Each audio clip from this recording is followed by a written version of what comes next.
16 days of activism against gender-based violence has kicked off. I think it kicked off the beginning of this week. And on Monday was the International Day, Elimination for Violence Against Women and Children. I think it was majorly women. And we had a conversation of that. But we're going to be having a conversation around the 16 days of activism. And to have this conversation, we've just been joined by two young men, Barrister Udechukwu Ikenna Ephraim, who is a human rights lawyer and activist, and Chinedu Ndufuechi, human rights activist as well. Good morning, sirs. Good morning. Good morning. Welcome, guys. Good morning. Welcome to the show again. Welcome once again. All right, let's go right into it. 16 days of activism. What are we seeing? What is happening in these 16 days? What is different? Is it that 16 days, these 16 days, nobody would, be violent towards anybody, or it's just to create awareness? Okay. Yeah, the essence of coming back to this every year is definitely the violence. The world keeps evolving, and in as much as we try to curb these violences, we still want to create and make more awareness for the person, for people, so that we would amplify voices into ending violence towards women and girls. That is the aim. For the 16 days of activism? Yes, for the 16 days. Is there anything different happening this year? Just the same usual campaigns, education, sensitization. We keep talking, we keep encouraging persons, we keep supporting survivors. It's just it. Right. So I wanted us to start from that. So now let's go into the nitty-gritty of it. In the past year, because obviously this is something that happens every year. Yeah. So would you say there has been any, let's be honest, has there been any significant improvement when it comes to violence? Improvements in the sense that, as it dropped, as the rate of violence against women and girls, has it dropped compared to from last year to this year? Okay, I would say just a tiny bit, because I am, as a lawyer, on a daily basis, we see lots of cases affecting women and girls. A lot of them, even the ones parents are the ones bringing to their children, and the ones that the society are bringing to the women too. So there are differences. We can't say it is where it is before, because if we check the list of our fathers, obviously there are lots of differences. But the aim is we keep amplifying our voices, we keep hitting this, and hoping that one day everybody would understand that violence against women is also a violation of women's fundamental human rights. Okay, let's talk about which of these gender-based violence is prevalent in Nigeria at this point in time, right?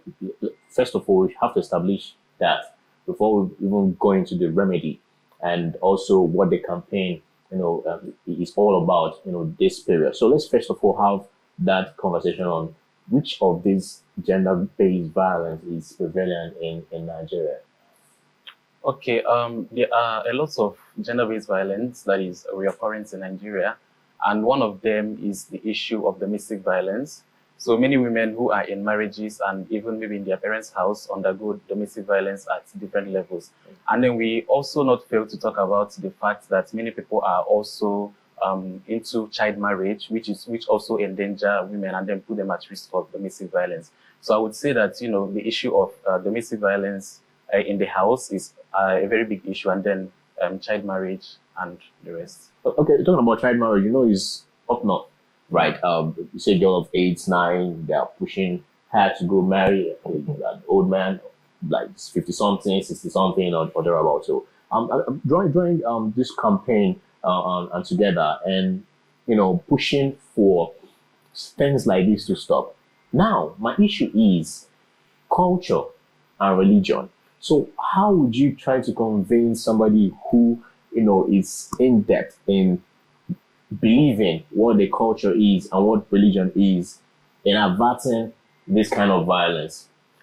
Okay, this is why we are having the 16 days of activism, which is the aim is to educate people and then continue to go on public campaign, just like we are doing, to educate people. Just like my colleague has said, the issue is not as pronounced as it was earlier, and then now things are starting to come down. So people are beginning to learn that even though you are faithful to this religion, you can still know that this is wrong and this is right. So due to these campaigns that we are doing, public enlightenment, sharing this information even in churches and then other places that it can be available, and then due to the people are now being educated more than they were, so I think the issue is gradually coming down. So there are some things that we don't have control over. People will still do things because they are faithful to this particular religion or that, but due to the increased awareness that we are creating, people are starting to learn that this is wrong and this is right. So this is the reason we are having these 16 days of activism, devoting 16 days to educate people on the rights and the wrongs they are doing.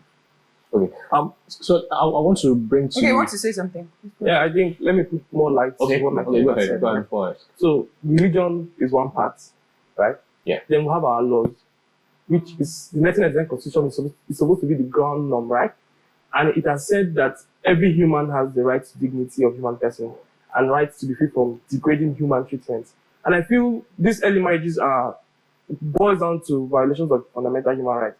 So we keep saying these things that where religion is saying one thing and our laws are saying another thing, you see the contradiction there.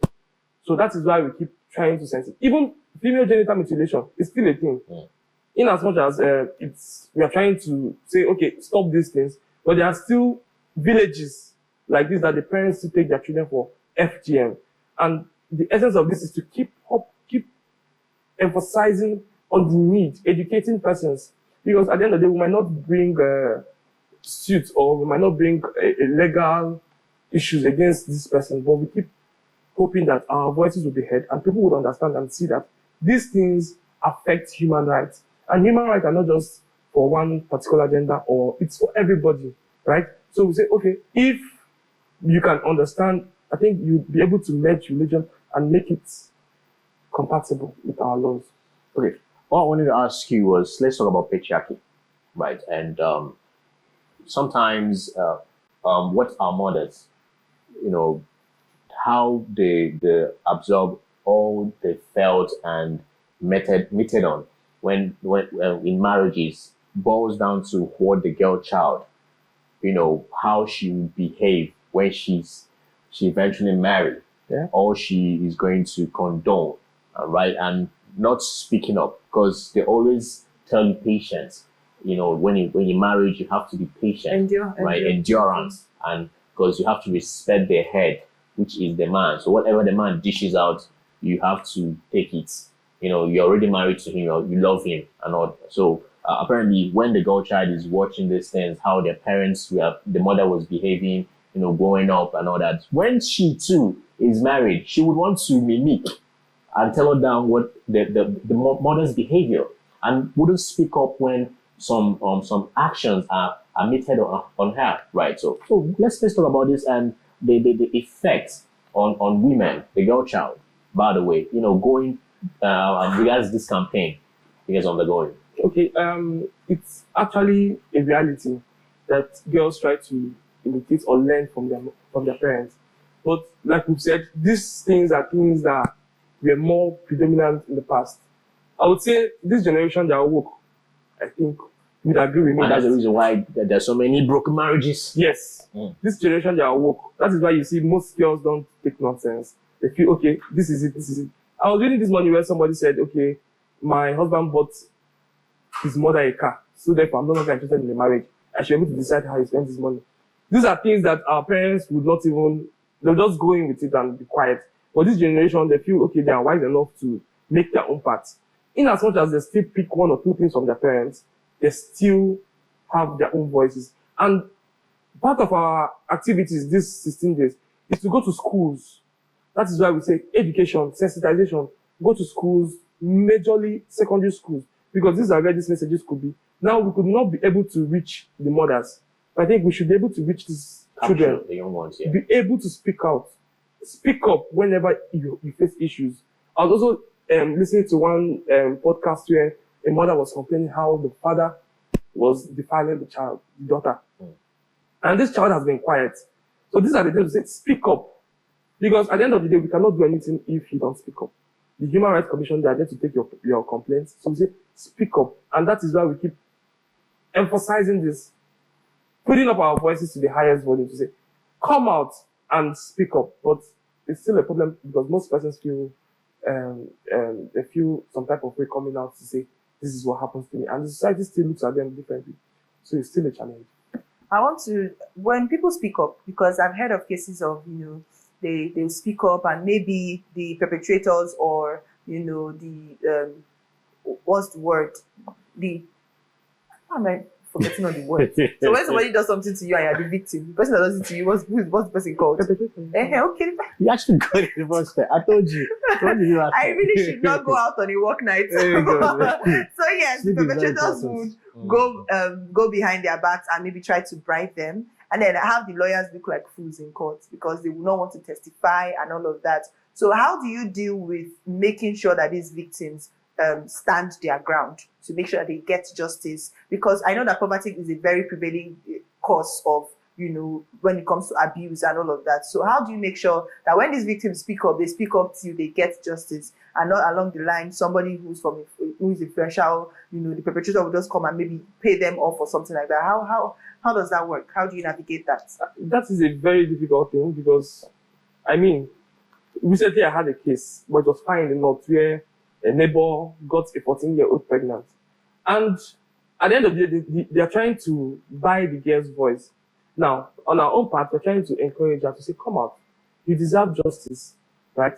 But we cannot force her because she has to give consent, right, at some point. Or the guardian, since she's a minor, has to give consent. Well, in the absence of consent from the guardian or from our hands are tied, right? Because if you don't speak up, we cannot bring your case and make your case for you. That is why we keep emphasizing that. I think material things are just material things, and at the end of the day, if your silence is being bought, it keeps reoccurring, and you keep passing a message that, okay, everything can go on with money or material things. So I don't think there is any hard way we can go to ensure that they keep up their voice. You just have to keep talking, just keep on saying what we are saying. All right, Mr. Chinedu, do you want to add something to that? Okay, yes. What I want to say is that access to information makes a whole lot of difference. So concerning our young girls and trying to imitate their parents, due to the fact that they now have access to social media and they know how these cases can be addressed and they know that their rights matter as a person. So I think it makes a whole lot of difference, equally the education that they're getting from universities and then information they have access to, knowing places that your rights, abuse of rights can be addressed. So I feel that access to information just makes a whole lot of difference in this age than what was obtainable in the past. Okay. Now, let's talk about some of the root causes of abuse. The reasons why most victims find themselves in these situations to be abused is, I know that poverty is a major cause. Yeah. Poverty is like the number one cause. The root cause. Yeah. Okay. So aside poverty, what are the other causes that makes victims find themselves in abusive situations? Okay. Aside poverty being the major thing, we could have illiteracy. Okay. Lack of education, which also could be linked to poverty. Yes, true. I don't have the money, I can't go to school. Empowerment is also another thing, which also links to poverty. When your husband is the breadwinner or you're just there, you don't make money for yourself. You see yourself, whatever they bring to the table, you take. You get it. So poverty being one, we talk about lack of education, lack of information or access to information. We'll talk about empowerment. So these are the major causes of poverty. But let's talk about some psychosocial causes like self-esteem. For a lot of women, they feel like, oh, this is what I deserve. There's this mentality of probably all men cheat. So you're not any special, you're not any different, and all of that is going to happen. Everywhere. And it rains everywhere, it happens everywhere. Men are polygamous in nature, all those kind of, mentality. I want to, because people are men. Exactly. No. Let us straight open. Okay. Let me ambush you guys now. Is it a correct mentality to have? It's not. Self-esteem is a disease. Yeah. And when it's dead, it becomes a problem because you see yourself as a lesser being. Whatever you get, you feel okay. It's supposed to probably what I've done in the past or what my parents, these are causes following me. But I think that is why we have to keep encouraging persons. Sensitization, education. We keep telling them that you deserve better, right? You deserve better, but man, you see even women who are woke saying, I will stay. I cannot leave my home for another person. I will stay. Somebody said it to me 2 weeks ago at the police station. Say, me, leave my husband because he's cheating. Where will I go? I meet another person that will still cheat or go and follow another person's husband, something like that. So you get, at the end of the day, you just have to keep talking. That is the essence of this 16 days activism. It has been happening since 1991, and this is 2024. And we could agree there are significant changes. And we hope will continue and keep Making making changes. changes. Mr. Changing. Um, When it comes to, let me refresh your memory. Sorry to take you unaware. So when it comes to your self-esteem and then women thinking that, oh, this is what they deserve, what's your take on it? Well, first of all, self-esteem, low self-esteem is a very bad issue. And then it does not only tell off on the person that has a low self-esteem, it also affects people that are surrounding the person or people within the same environment as the person. So I feel that women should understand that the action of men is not as a result of whatever they have done in the past. So whatever you have done in the past should stay in the past, and then you deserve better, because the present is the present and the past is the past. So you should not judge the present with what you have done in the past. So I feel like women should wake up and understand that whatever they have done, and then they should just move on. So I feel that self-esteem, it also contributes, but I think women should also wake up and understand that they deserve better. Okay, I was going to ask this question, right? Because apparently, if you're going ahead to campaign on gender-based violence, the abuse and whatnot, right, and don't align having that conversation with clergies, I'm talking about like, when it comes to religion and the culture too, the adjustable things, you know, and the law. The law is there stating what it's stating. Culture is there stating what it's stating. And religion is there stating what it's stating. But to akin and juxtapose all these, entities, right? You have to come to one understanding that certain things are wrong, right? And we need to adjust certain laws when it comes to maybe law in the religion, law in culture, and well, the law in the land states this is wrong. But you see other laws countering. So how do you balance out these things going forward in your campaign? Okay, like my colleague have said earlier, there are many laws, religion and other cultural laws. But at the end of the day, the Constitution remains the primary law, which other laws should be made from.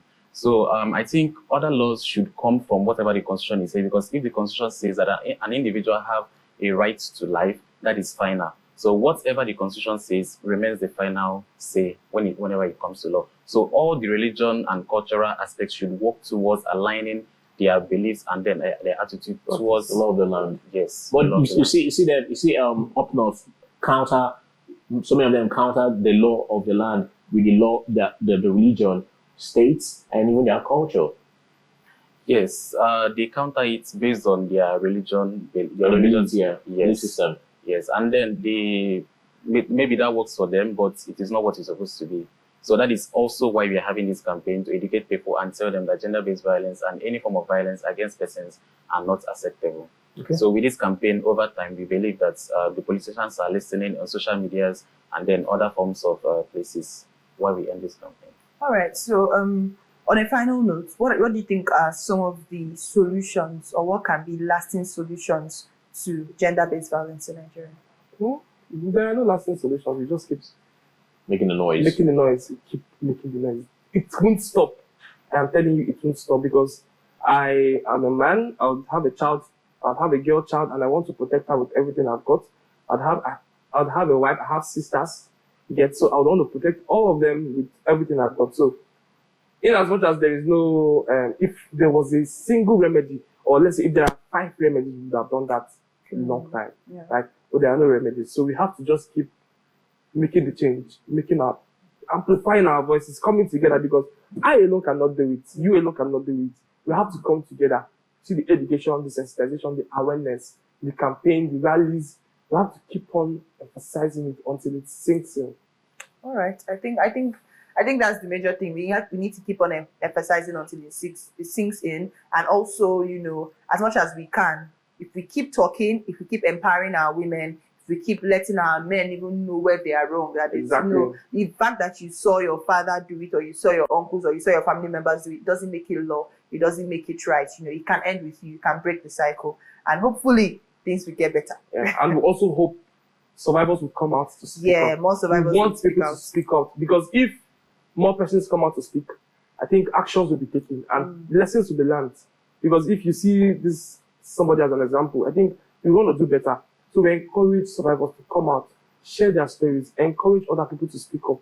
Because if you don't speak up, we don't know, and you die in silence. That's true. Don't die in silence. And the most important thing is to speak up to the end. It's one thing to speak up and say, oh, this happened to me. And then along the line, you just see that the person will just say, they're taking it back or something. Maybe they start to buy their voice and all of that. So speak up to the end to ensure that justice is really taken. Thank you so much for taking our time, to join us and to shed light on, the gender-based violence that we have in Nigeria.